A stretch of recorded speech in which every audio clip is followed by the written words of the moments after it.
Nagnakaw daw si Raffy Tulfo nyo sa mga Tulfonatics o ilang mga Tulfonatics na lang dyan.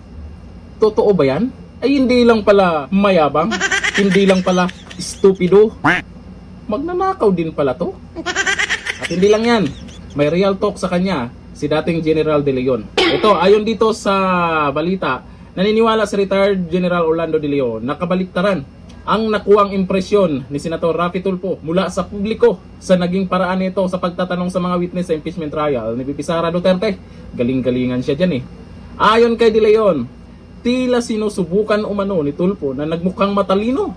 Ngunit nakakuha ito ng negatibong reaksyon mula sa netizens. Matatanda ang binatiko si Tulfo ng ilang mga netizens dahil sa pagbibigay nito ng mga negatibong salita sa mga witness. Yung galawan kasi niya, akala niya nasa show siya. Sa show niya, senator judge siya dyan. Tapos ganyan yung galawan. Gusto lang kasi magpasikat. Ganun talaga eh. Pansin nyo, ang mga Tulfo, puro kayabangan. Pero yung laman ng mga pinagsasabi dyan, wala naman. Pinali pa nga sila ni Senator Robin Padilla. O pansin nyo, sino ngayon ang pinagtatawanan?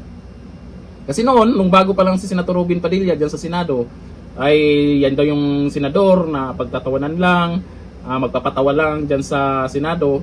At itong Raffy Tulfo ay maraming nagtiwala talaga dito kasi matapang yan. Matapang lang pala sa away mag-asawa. Pero ang matindi dito yung kumakalat na nagnakaw.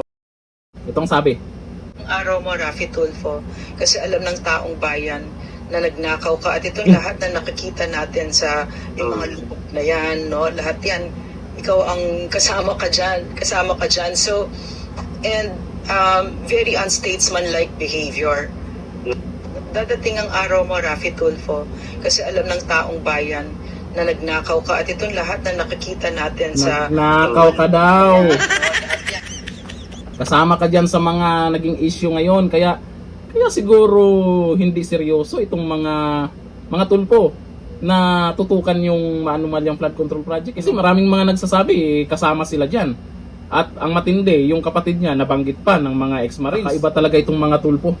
Mayabang na, estupido pa, at hindi lang yan. Di umano'y magnanakaw pa. Dito natin yun. Goodbye.